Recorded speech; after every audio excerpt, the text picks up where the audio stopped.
जय हिंद दोस्तों, बहुत बहुत स्वागत है आप सबका एक बार फिर से। और शुरू करते हैं आज के डिफेंस समाचार को।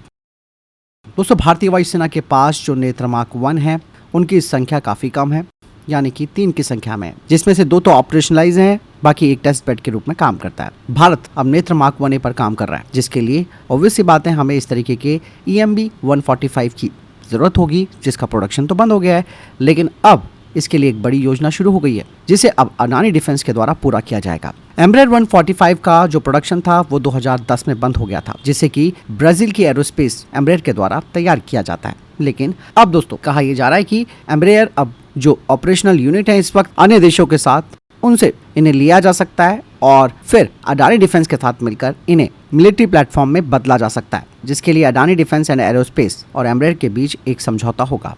MK1A वाला वेरिएंट जो होगा वो एडवांस क्षमताओं के साथ होगा, जिसमें कि एडवांस मिशन सूट और कुछ इक्विपमेंट में इसका मॉडिफिकेशन भी किया जाएगा, ताकि भारत चाइना और पाकिस्तान के साथ लगती सीमाओं पर उभरते हुए खतरों का सामना कर सके। 6 और विमानों के आ जाने से भारतीय वायुसेना की अवाक क्षमता में वृद्धि हो जाएगी और लगभग 3 गुनी ये वृद्धि हो जाएगी। आपको बता दें कि EMB 145 जो विमान है, यानी कि एयरक्राफ्ट है, उसे कुछ प्राइवेट सेक्टर की जो एयरलाइंस और ऑपरेटर हैं वो ऑपरेट कर रहे हैं, खास करके कमर्शियल एविएशन सेक्टर में। इसीलिए दोस्तों इन विमानों को सेकेंडरी मार्केट से लिया जाएगा और फिर इनका मिलिट्री कन्वर्जन किया जाएगा।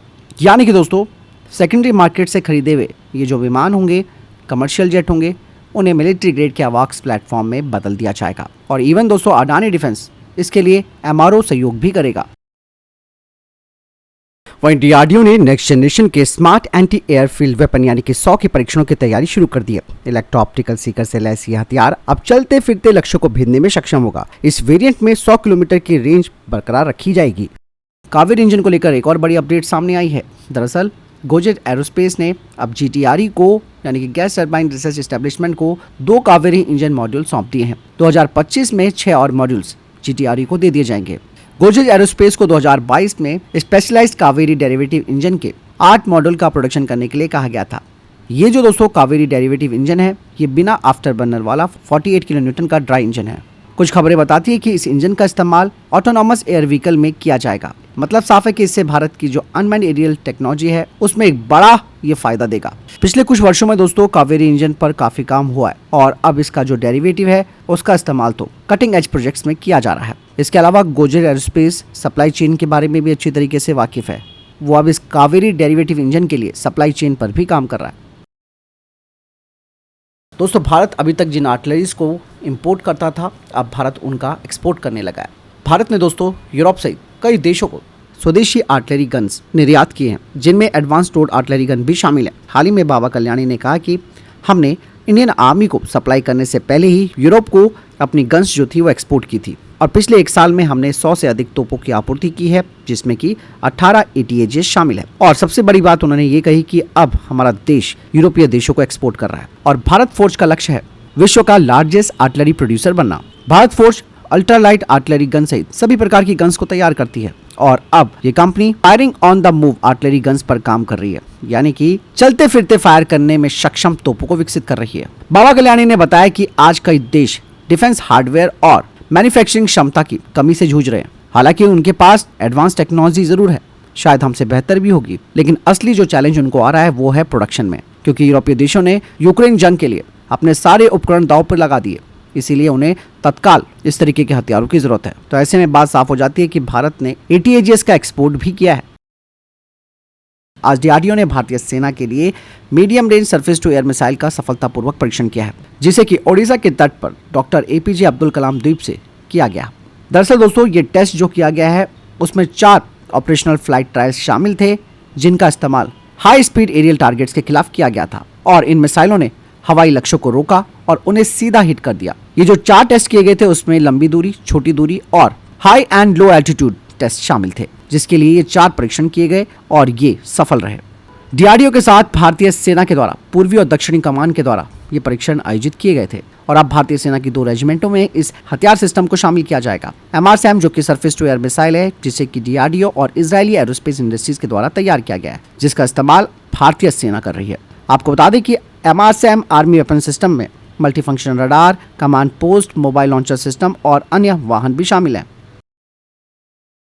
दोस्तों एएमसीए प्रोग्राम को लेकर प्राइवेट सेक्टर की इंडस्ट्रीज काफ़ी उत्साहित भी हैं और ऐसे में जो वेम टेक्नोलॉजी है उसे एक और बड़ा काम दे दिया गया है एएमसीए फाइटर जेट के लिए। अब इस कंपनी को प्रोटोटाइप के लिए एयरक्राफ्ट के फ्यूजलाज के टियर 2 निर्माण में योगदान देने का काम दिया गया है और वेम टेक्नोलॉजी शुरुआत में 4 से 5 प्रोटोटाइप के लिए एएमसीए फ्यूजलाज के स्पेसिफिक सेक्शन का काम करेगी। हालांकि वेम टेक्नोलॉजीज ने यह नहीं बताया कि उनकी कंपनी कौन से फ्यूजलाज सेक्शन का उत्पादन करेगी।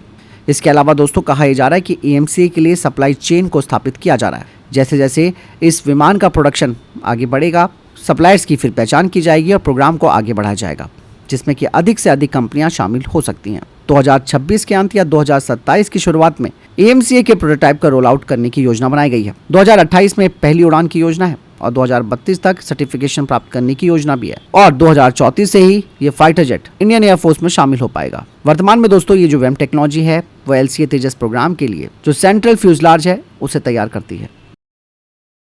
हैदराबाद की कंपनी द्वीप डिफेंस अब बॉर्डर सिक्योरिटी फोर्स को 10 उग्रम असॉल्ट राइफलें 7.62 × 51 mm की आपूर्ति करेगी, वो भी परीक्षण के लिए। दक्षिण कोरिया की कंपनी हनवा एरोस्पेस ने कल भारत को स्वदेशी निर्मित K9 सेल्फ प्रोपेल्ड हाविजर के एक्सपोर्ट करने के लिए 371.4 बिलियन वोन यानी कि $253.6 मिलियन का सौदा किया है।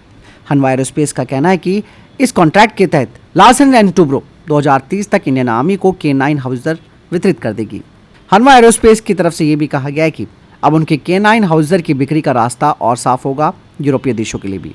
उन्होंने पहले ही K9 का एक्सपोर्ट रोमानिया और पोलैंड जैसे देशों को किया है। दोस्तों हाल ही में मैंने आपको डिफेंस अपडेट में बताया था कि एक मेटल कटिंग सेरेमनी आयोजित की गई थी एडवांस आर्मर प्लेटफॉर्म यानी कि एएपी व्हील्ड और ट्रैक, और ये जो मेटल कटिंग सेरेमनी थी वो कल्याणी ग्रुप के पुणे फैसिलिटी में की गई थी। और ये जो एडवांस आर्मर प्लेटफॉर्म है उसके लिए डीआरडीओ इसका डिफेंस का प्रोडक्शन पार्टनर है। ये जो एडवांस आर्मर प्लेटफॉर्म टीआर है वो एडवांस आर्मर प्लेटफॉर्म का एक ट्रैक वेरिएंट है जिसे कल्याणी ग्रुप के द्वारा भारतीय सेना के FICV टेंडर के लिए एक स्वदेशी सॉल्यूशन के रूप में पेश किया गया है। वर्तमान में भारतीय सेना के पास 1750 से अधिक BMP-2 हैं जिन्हें अब बदलने की योजना बनाई जा रही है। भारतीय सेना का FICV प्रोग्राम, इसकी अनुमानित कीमत करीबन 60,000 करोड़ रुपए है। और दोस्तों ये जो कल्याणी ग्रुप ने अपने AAPTR का अनावरण किया है, इसका सबसे खास फीचर ये है कि इसमें 30 mm की क्रूलेस टरेट है और इस टरेट के परीक्षण कंपनी ने पहले ही शुरू कर दिए हैं। इसे बेहतर मारक क्षमता के लिए डिजाइन किया गया है और ये टरेट एडवांस थर्मल और ऑप्टिकल साइट से लैस है। साथ ही इसमें एक फायर कंट्रोल सिस्टम भी है जिससे कि यह वाहन दिन और रात दोनों स्थितियों में अपने लक्ष्यों को भेज सकता है। 30 mm की कैनन आर्मर पियर्सिंग और हाई एक्सप्लोसिव राउंड्स को फायर करने में सक्षम है। इसका इस्तेमाल एंटी एयरक्राफ्ट रोल के लिए किया जा सकता है। वहीं जो दोस्तों AAPWH यानी कि व्हील्ड प्लेटफॉर्म है, इसमें रन फ्लैट टायर और ये पूरी तरीके से एम्बिफियस डिजाइन और मॉडुलर कवच के साथ है जो कि स्टैंग लेवल 4 स्टैंडर्ड को पूरा करती है। AAPTR और AAPWH दोनों ही एक कॉमन हल का इस्तेमाल करते हैं। मतलब साफ है कि ऐसा करने के पीछे रीजन भारतीय सेना के लिए डेवलपमेंट की कॉस्ट को कम करना, लॉजिस्टिक को सुव्यवस्थित करना और रखरखाव को सरल बनाने का इसके पीछे एक उद्देश्य है। कहा जा रहा है कि ये जो AAP प्रोग्राम है वो एक कॉस्ट इफेक्टिव हो सकता है और ये वेब प्लेटफॉर्म का उत्तराधिकारी होगा। इसका वजन 24 टन के आसपास होगा। ये कॉम्पैक्ट और एक इंटीग्रेटेड 600 हॉर्स पावर के इंजन के साथ लैस होगा जो रेगिस्तान से लेकर उच्च ऊंचाई वाले क्षेत्रों में बेहतर गतिशीलता के लिए high power to weight ratio प्रदान करेगा। तो फिलहाल इतने तक के टॉप डिफेंस अपडेट। वीडियो के सामने कोई प्रश्न जवाब आपको कोई सवाल है कमेंट सेक्शन में लिखकर जरूर पूछ सकते हैं। वीडियो को लाइक और शेयर जरूर कीजिएगा। जय हिंद, वंदे मातरम।